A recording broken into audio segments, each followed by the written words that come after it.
Okay, so let's just dive right in. If you're building a startup, you know there are a million things to worry about. But what if I told you that success or failure really hinges more on one single factor than anything else? To figure out what that is, we need to start with the one question that every single founder has to be ready to answer. And nope, it's not what's your big idea or who's on your team. A savvy investor is going to cut right to the chase with something way more fundamental. Why now? Seriously, your answer to that one question can make or break your entire company because it gets to the heart of the most powerful and honestly, the most overlooked force in the startup world. So, where's the proof? Well, it actually comes from a really groundbreaking analysis by Idealab founder Bill Gross. He dug into hundreds of companies, some that became massive successes, and others that were, epic failures, all to figure out what really moves the needle.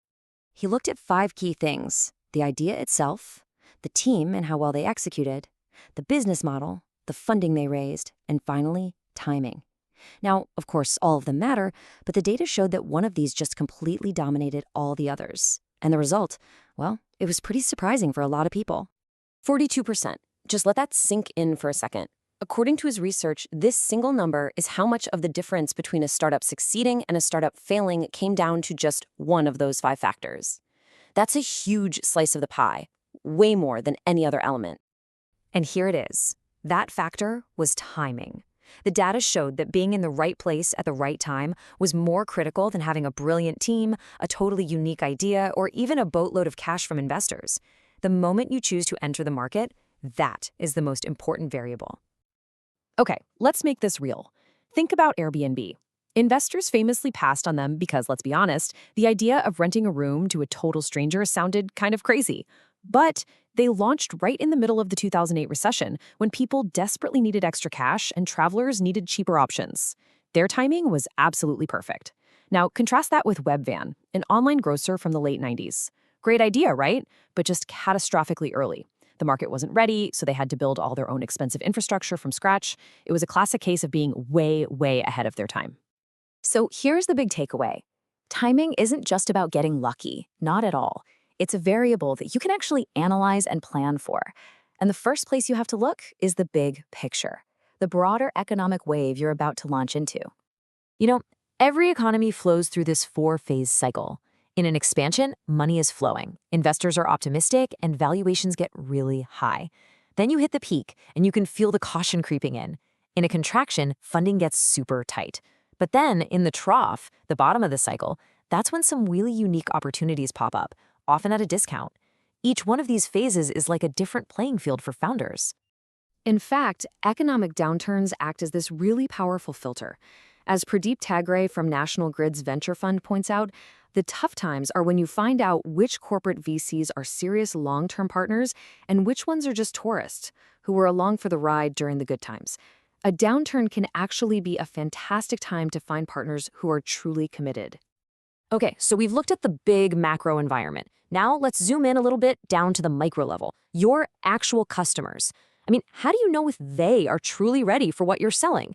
Well, we can use some really cool adoption models to find that perfect entry point.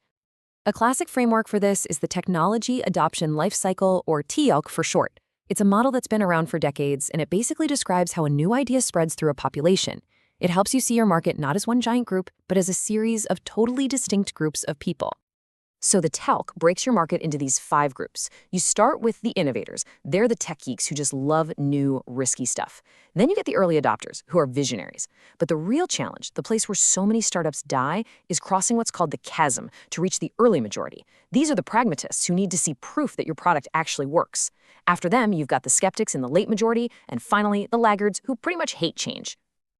It's interesting to compare the TELC with another model you've probably seen, the Gartner hype cycle. Think of it like this.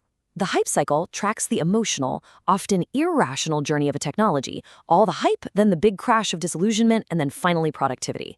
But the TELC, that tracks the rational adoption, the part where a technology actually proves its value and starts making money. Your timing strategy has to deal with both the hype and the reality. So, how do you take all this theory, economic cycles, adoption curves, hype cycles, and turn it into something you can actually use?